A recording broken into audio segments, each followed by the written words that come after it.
Once upon a time, there was a miller who was poor, but who had a beautiful daughter.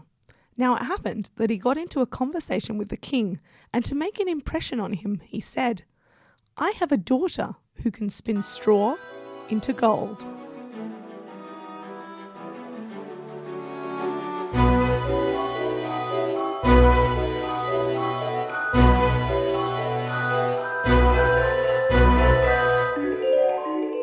Hi everyone, my name is SJ. And my name is T. And we're Crumbs of Science. And if you couldn't tell from that opener, this week we are talking about Rumpelstiltskin.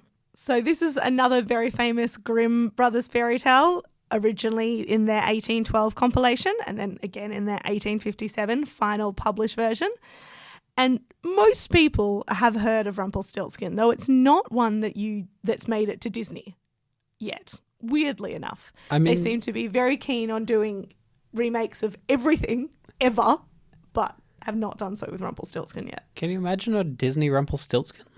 What would it... In today's political climate, no. Yeah. In the 1950s when they did Snow White, though, yes.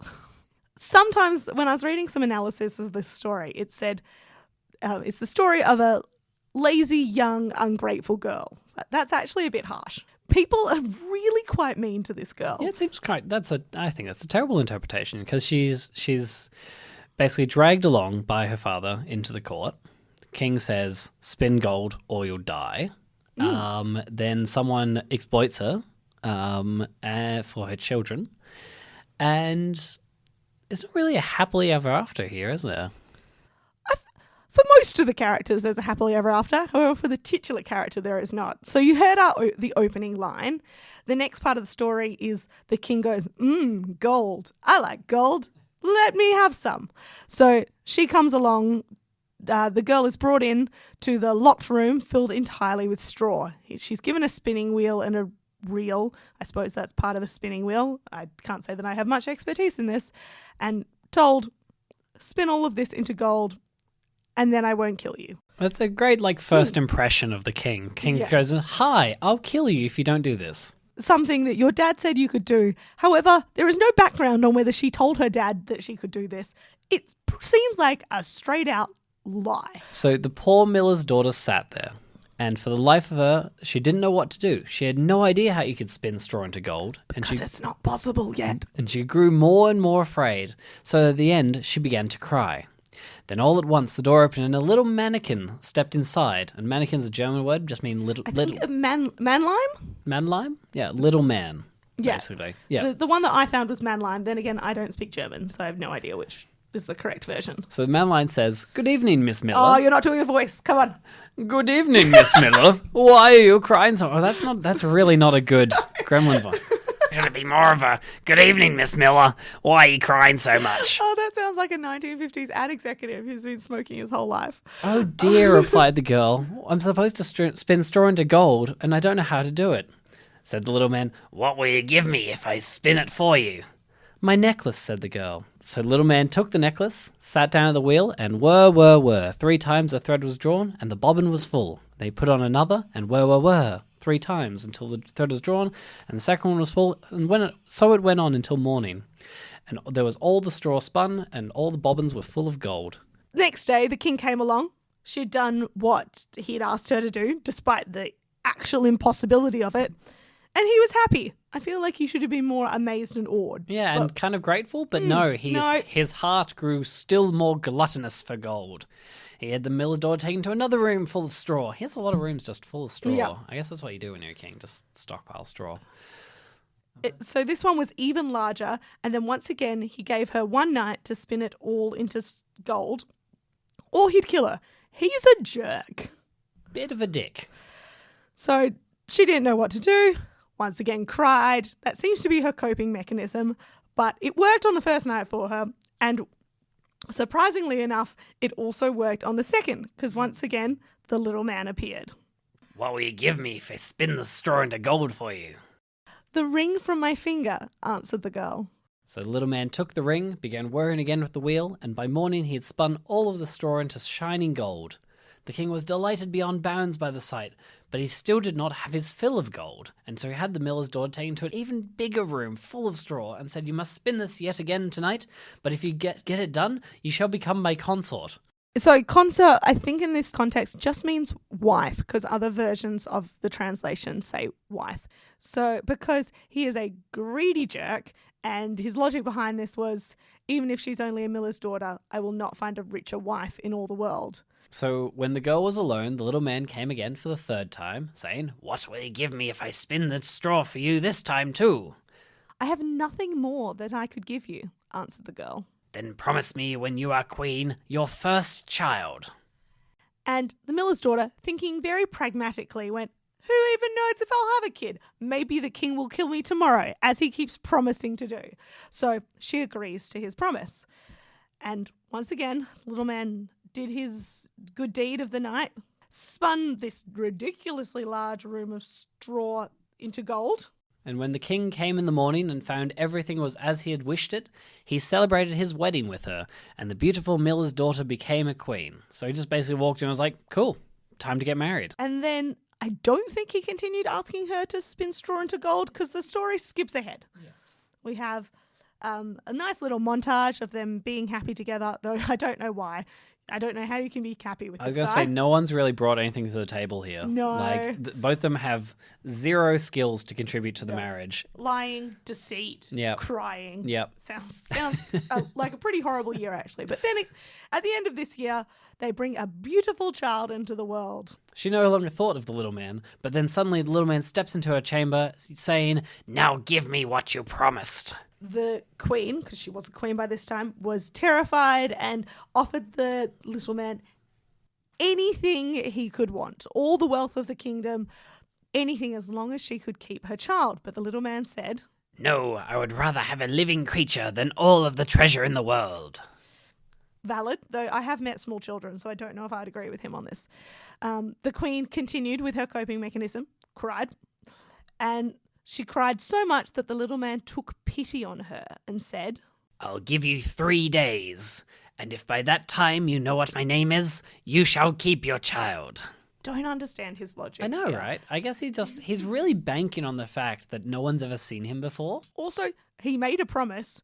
She agreed to it. There is a little bit about this part of the story saying that because he's a man-lion, which in literature of this time sort of had a dual nature of good and bad. So then it's like his bad nature is playing with his good nature a little bit so here. But that's the only he's not a logic that I can completely find. evil little gremlin. Like he's bound by the rules of law. Yeah. Okay. At this time. Yeah. And again, I feel like he'd already given a fair bargain. She's ripping him off, pretty much. So the queen spends the night thinking of all the names she had ever heard. She sends a messenger into the country to inquire far and wide for all sorts of other names. Then, when the little man returns the next day, she begins listing every name she could think of. And depending on the translation, we found Caspar, Melchior, Bowser, all very common, well-known names. But after each one, the little man said, "That's not what I'm called." So then day 2 comes. She sends inquiries even further around the country. She recites the most unusual and curious names she could find, such as we found some really great names here. Are you called Skinny Ribs, perhaps? Or Sheepshanks? Or Peg Leg? Beast rib, mutton calf, leg string. I think they're all just various translations of German words for just like pieces of meat. But each time he answered, "No, I'm not." So she still had nada. So on the 3rd day, the messenger returned from his searches and said, "I have not been able to find a single new name, but when I was approaching a high mountain in the corner of the woods, there where the fox and the hare say goodnight, I saw a little house. A fire was burning in front of the house, and an altogether comical little man was jumping around the fire, hopping on one leg and calling out, 'Today I'll bake, tomorrow I'll brew, the next I'll fetch the queen's new child.'" Presumably that rhymes in German. "Still no one knows it just the same, that Rumpelstiltskin is my name." I think people generally struggle to translate rhyming things because there's a bunch of translations of this, none of them doing very well. But you can imagine how happy the queen was when she heard the name. Soon afterwards, when the little man came in and asked, "Well, Lady Queen, what's my name?" "Is your name Kunz?" "No." Is your name Heinz? No. Is your name perhaps Rumpelstiltskin?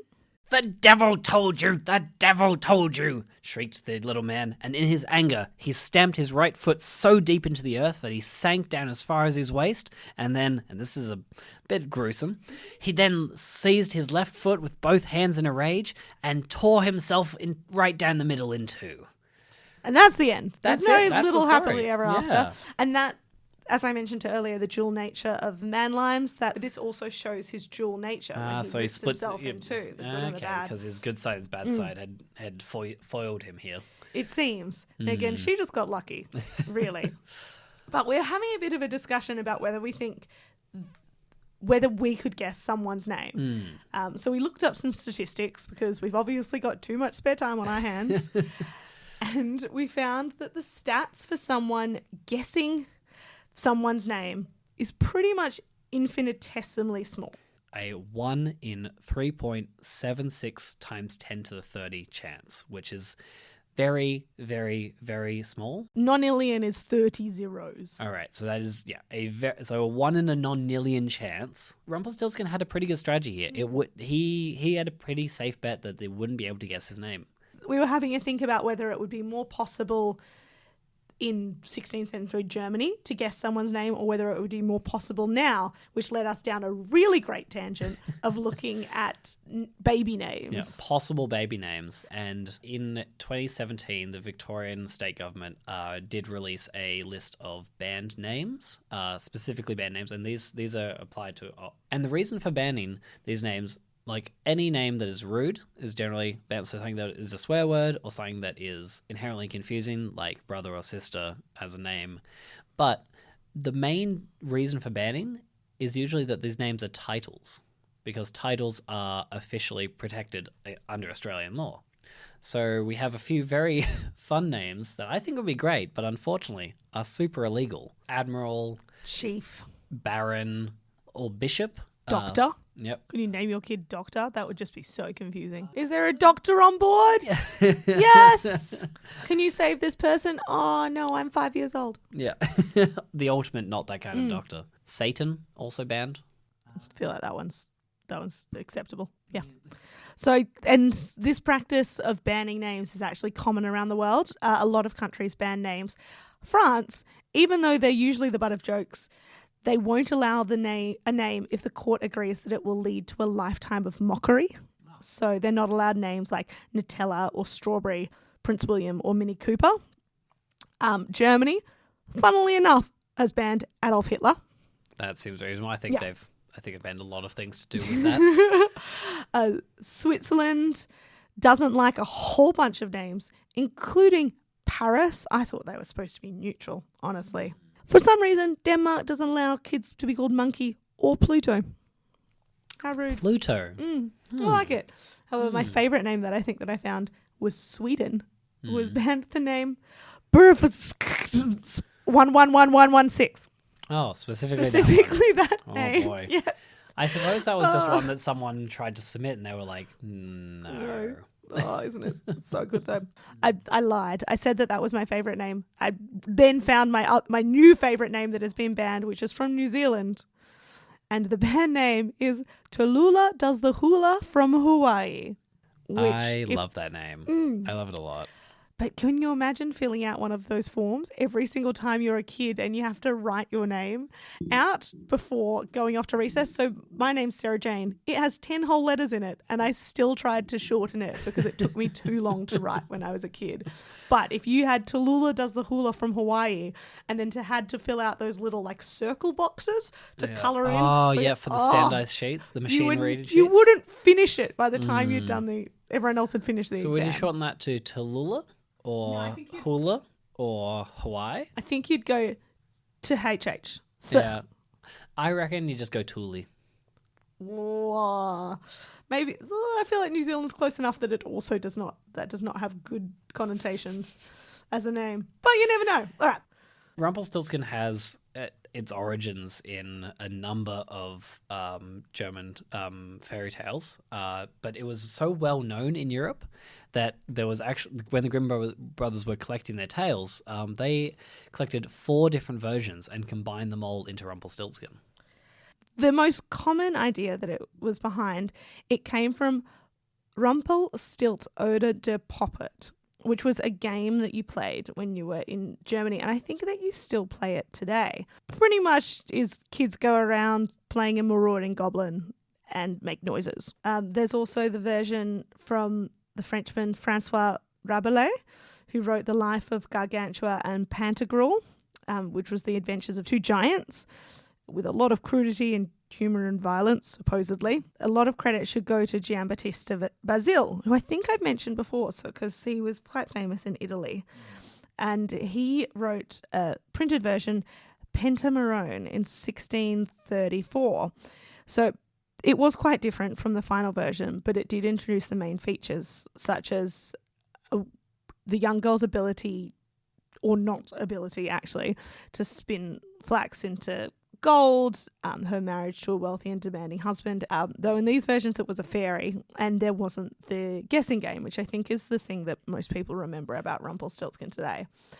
It's so popular, it's been translated into almost every single language around the world, and there are lots of different versions in different countries, such as Tom Tit Tot, which is the English version written by Joseph Jacob. Tritter-Trot is the Irish one. Perhaps my favourite, which is a Whoopity Story from Scotland. Whoopity Story. Oh, I'm naming my dog that, I think. Is it on the banned list? Probably not. You're fine. Yeah. There's also Rudikadito, which is from South Africa. Klamushka, Russian. Joydane from Arabic. I once tried to learn Arabic. Very difficult language, so I've definitely butchered that. But it translates to he who talks too much. Kinkach Martinko is the Slavic version, or Tittelitur is Swedish, which really, I feel like that sounds more Irish. But so there are different interpretations of it. One that I liked was a warning against making promises that can't be fulfilled, or perhaps a cautionary tale for young women of the dangers. Dangers of your father upselling you? Yeah, sort of. I feel like lots of women probably had that back in the day. But a bit of a cautionary tale of what can happen to young women when they enter into a marriage without understanding everything that's going on. There's also lots of stuff about the power of 3 in there, because 3 was an important number of like the 3 fates and spinning, and then you've got the 3 rooms and the 3 gifts, promises, and then in one version she only actually gets 3 guesses for the name, which I think decreases her chances a lot. Yeah, however, significantly. she still manages to get it. So there is a lot of history behind it, but I think our favourite part of the history of it is actually alchemy, and that in the 1600s, because a lot of people think that this came from Francois Rabelais' version, which was published in the 1500s, so the 16th century. At that time, alchemy was a really big practice, and alchemy, as we understand it today, or think of it today, is turning lead into gold, and that search for immortality as well. So alchemy started in ancient Egypt, which developed along the lines of Egyptians mummifying their important people. I mean, taking care of dead bodies it needs a lot of chemistry. Yeah, and links with that goal of immortality that I mentioned. Then we have Alexander the Great conquered Egypt. Yep. So then his Grecian philosophers that followed him along, they started combining with Egypt's ways, and the fire, earth, air and water, which were the Grecian views of the 4 elements, merged with Egyptian sacred science, then coming up with the word chemia, which supposedly was the Greek word for Egypt. So you're starting to see chemia, alchemy. More conquering happened in the 7th century by Arabia of Egypt, and then it became alchemia, meaning the Black Land, which is one idea for the origin of the word alchemy. However, it could also have come from the Greek word kumos, which means fluid.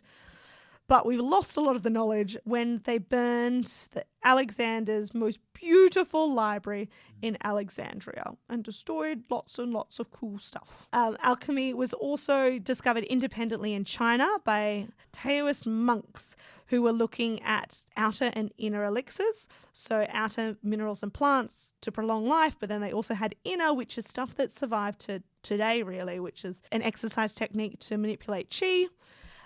Developed independently in India as well, which was external and internal methods to purify the body and prolong life. And in India, they actually invented steel before Bunsen and Kirchhoff did, and knew a lot about the importance of flame colors when you were identifying metals. So alchemy had a pretty long history before it even got to the West as well. And a lot of their stuff was based in actual science. Even though nowadays we sort of laugh a little when you hear the word alchemy. Oh, those fools. Look at the Philosopher's Trying Stone. to turn lead into gold. Obviously, Nicholas Flamel has the Philosopher's Stone. Yeah, so match. what were they even doing trying to make it? It was pretty common, so common that in 1317, one of the popes actually banned it, which some people believe that the banning was because of the evil nature of it, I think is how we interpret it today. But one version of why it was banned is actually because if they had managed to turn lead or anything into gold, they would have ruined the economy and it would have given these people way too much power. So that was the other reason that it was banned. It seems like the reason that the transmutation of lead to gold is such a big deal is because gold was perfect and all the other metals were less perfect. And it seems to say that they wanted that process to happen through the Philosopher's Stone, which can also give you immortality. Or in China, I think the Philosopher's Stone was kind of the catch-all in alchemy. It was if we only had this one thing, then all of our theories would work.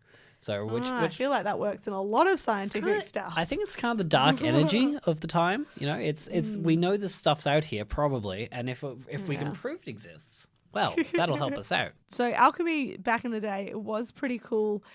It also interesting about alchemy was the secrecy around alchemy, because obviously if they managed to discover this secret, they'd be rich, the Pope would hate them.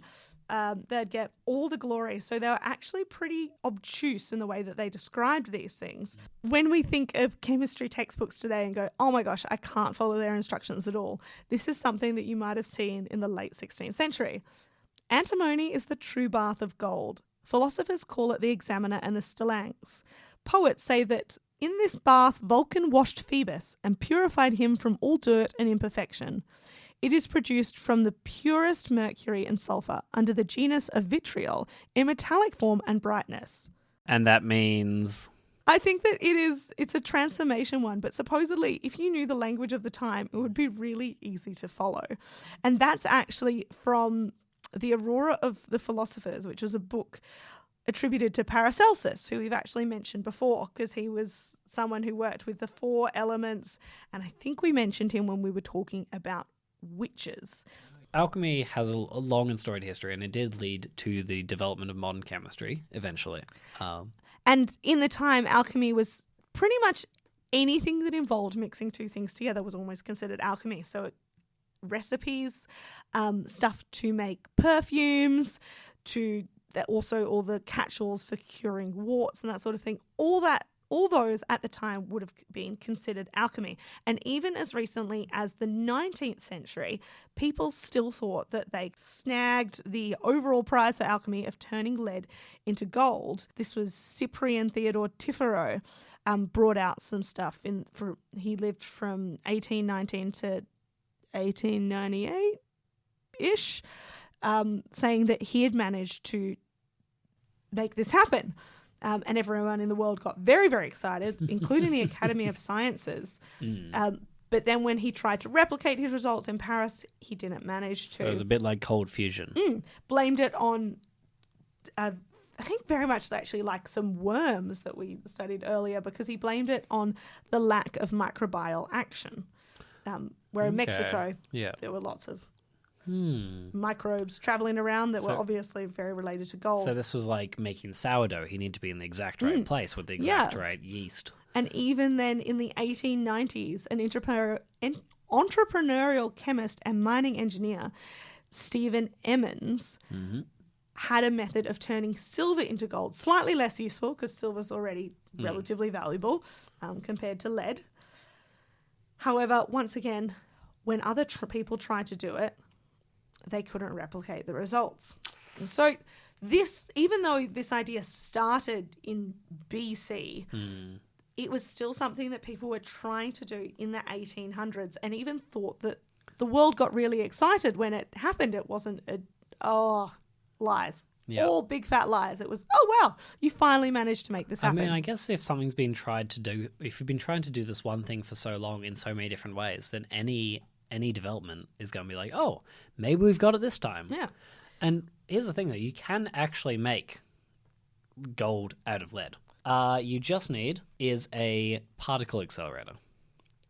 Oh, obviously. I know, Why right? didn't they try that? I've got one under the table right now. Let's just do it here. No, what you can do with a particle accelerator is you can actually smash lead, and they actually tried this about 30 years ago. Researchers at Lawrence Berkeley National Laboratory in California succeeded in producing very small amounts of gold from bismuth, not lead quite, but very close, and you need to smash it into a particular way to separate gold from the bismuth. So you take beams of carbon and neon nuclei, and they accelerate them up to nearly light speed and then smash them into bismuth. When they collide with bismuth, it shears off part of the nucleus, leaving a slightly diminished atom behind. And that actually, if you remove 4 protons from a bismuth atom, it becomes a gold atom. So hey, presto, you've got gold. The trouble is, though, is that it's so small. You make such a tiny amount that you can only identify it by the radiation it gives off. Gold has a few different isotopes. Stable gold is 197, gold 197. This smash made gold 190 and gold 199, all of which are unstable and start to decay almost immediately. So that's how they knew they got gold, is they could detect the decay, but they couldn't get any actual usable gold. So if Rumpelstiltskin did this, the king would be like, oh, I've got a room full of gold. But then a couple of days later, oh, I don't have a room full of gold anymore and I'm dead from radiation poisoning. Yeah. Okay. Yeah. And if you're using lead, it'll be even more troublesome. 3 protons from lead or 1 proton from mercury will produce gold. Basically, the trouble is the rate of production is very, very small, and the energy expended in 1980 when they tried this, running that particle accelerator cost $5,000 an hour. So per ounce of gold they made, it was nearly over $1 quadrillion per ounce to produce gold. And at the time, do you know how much gold cost? $268 per ounce. 560, but yes, very close. So it is not any way sustainable to make gold through a particle accelerator. No, sadly. But we did want to check and see if this story had any origins in reality. Apart from that, people were trying at this point to turn straw into gold. Usually not by imps, but you never know. Whatever worked. So we thought that we'd talk to a chemical engineer and ask them the current process of gold and how gold is refined, really. See if there are any spinning wheels or fairies involved in this process. So we have here on the line, Nicole Delaroca, who is an expert in the making of gold from when she was working for Lycopodium and worked in Africa, putting together a gold refinery plant. I've done 2. One was in Burkina Faso and one was in Ivory Coast. And we've talked a bit about some other ways that people nowadays are turning things into gold, but can you talk us through the actual process? Yeah, sure. So we start off with the rock, which is called the ore, and the gold is very, very tiny, and you can't even see it with the naked eye. So the first thing that happens is that the gold needs to be crushed. So we use a lot of big machinery, and it goes through a big crusher to start with. And then from there, it usually gets transported by a series of conveyor belts where the crushed up rock is then generally put into mills. And as we say, as in Rumpelstiltskin, they used spinning wheels. There's no spinning wheels on the processing plants, but they are generally big spinning mills. And the mills are basically these massive drums that the rock is put into, and it gets spun really, really quickly and has tumbled around a lot to grind the rock down into much smaller sizes to basically expose the microscopic gold that's contained within the rock. From there, water gets added, which turns the rock into a slurry, which is basically, it looks like mud, essentially, a loose mud solution. And it then goes into these massive tanks where a lot of chemicals are added. For gold, it's usually cyanide. So everyone's got to be very careful around handling the chemicals. The slurry is then turned around in these big tanks and agitated, where carbon is then added into the slurry, and the cyanide that has been added allows the tiny pieces of gold to jump onto these bits of carbon that have been thrown into the slurry. The carbon is then pulled out of the slurry using pumps and screens, and it's run over a screen so that the gold that's on the carbon is taken out and kept separate from the rest of the slurry, which then goes off to your waste tailings dam. The carbon is then treated with some more chemicals and usually high temperature, and that basically turns the gold particles, brings it back into solution and allows it to come off that carbon. The solution is then stored in tanks, and then it goes into the gold room where electrowinning takes place. And this is where some electricity is run through a system called the electrowinning cell. And basically the tiny bits of gold that are in solution get deposited onto steel frames called cathodes. So this is the first time that you can actually now see the gold with the naked eye deposited onto these cathodes. These are then taken out of the electrowinning cell, washed off, and this gold is then, it's still a very fine dust, so it's collected and filtered so it becomes a little dust, and then the magic happens. This gold dust is then combined into bags, and then specially trained people have to dress up in heat-resistant suits to smelt the gold. So the gold is put into a furnace, and it's heated to extremely high temperatures to melt the gold, and once it's melted, the gold is finally poured into gold bars, which is the final product on the gold plant. Now, you said the magic happens in there, but there's no actual part of the process that involves magic as such. That's correct. There's no real magic. It's all done through science, all explained through primarily the chemistry and the way that the gold interacts with the chemistry and the physical processes to extract the gold. It looks like magic, but it's not really magic. Sadly. What about any weird names? There's some of the names for the equipment are quite interesting. Depending on what type of circuits you have, you can have an intense leaching circuit, but the company that makes it is called, one of the companies is called Gecko. The mill, depending on which mill you're using, you get a semi-autogenous mill, which is shortened to SAG mill. Cool. Well, thank you very much for that, Nicole. Thank you very much for coming on the podcast. You're welcome. So what about, though, if you want to make gold and you don't have all that industrial equipment? What if you did just have some wheat? Well, that is what Rumpelstiltskin had. Yeah. And she was crying all over. She thought it couldn't be done. Well, I've got good news for her. If only she had a few reagents to dissolve wheat, and that wheat had grown in a gold-rich soil, you can actually pull the gold out of the wheat. Ah, what a silly miller's daughter. Why didn't you do it like this? So in 2002, some researchers at the University of Texas accidentally discovered that wheat actually naturally takes up gold from the soil in tiny, tiny, tiny amounts. But it's actually perfect for making gold nanoparticles. What use are gold nanoparticles? So one of the things you can do with gold, actually, is you can use it in chemotherapy. Because of the unique properties of gold at that scale, it will actually react with the tumor and it will actually start to destroy it. The way they discovered this is that they were looking at cleaning up a chemical waste site. And there were plants growing in this chemical waste, including alfalfa. They analyzed the wheat and discovered that instead of the metal being dispersed throughout the plant in just various places, it was actually in small nanoparticles, and it was naturally forming these nanoparticles. And they found that if they dissolve the alfalfa after it's absorbed this gold, you could then extract these nanoparticles quite easily out of it. Quite literally, they are spinning the wheat into gold.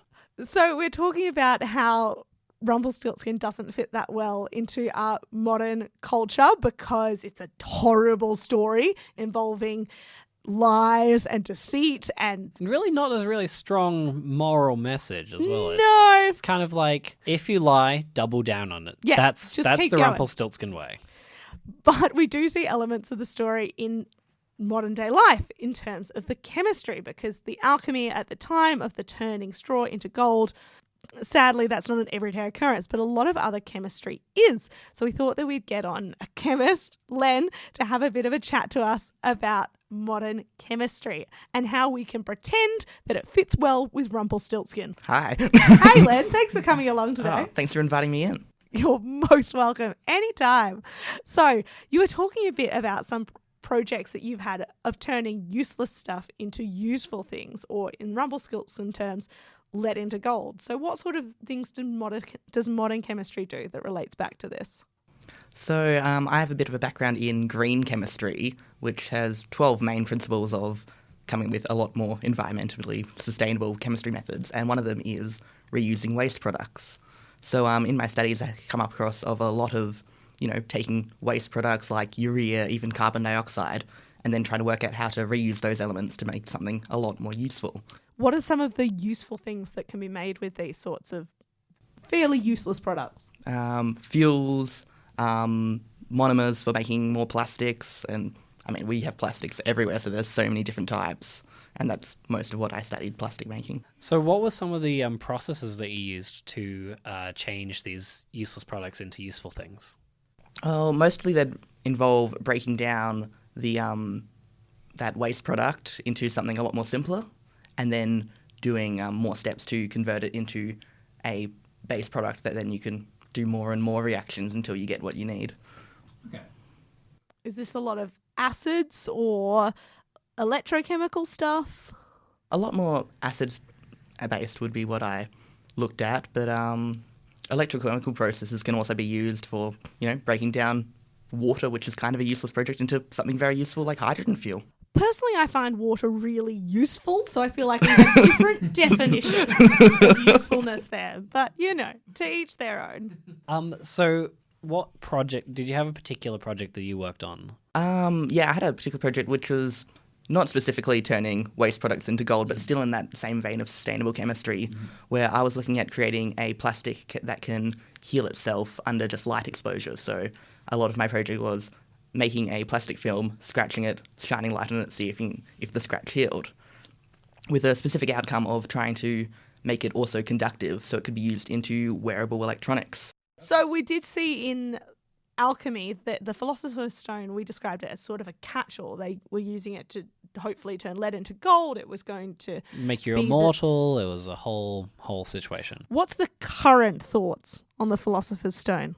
I was thinking about the Philosopher's Stone in terms of basically as a chemical catalyst. If it's something that allows for the change of lead into gold, it's kind of the ideal catalyst. And lots of reactions these days have different catalysts. But these days, chemists are still searching for their own Philosopher's Stone for their reaction, trying to find that more ideal, perfect catalyst that can give them a really great reaction. If you did have a catalyst that was a solid stone, what sort of properties would we be looking for?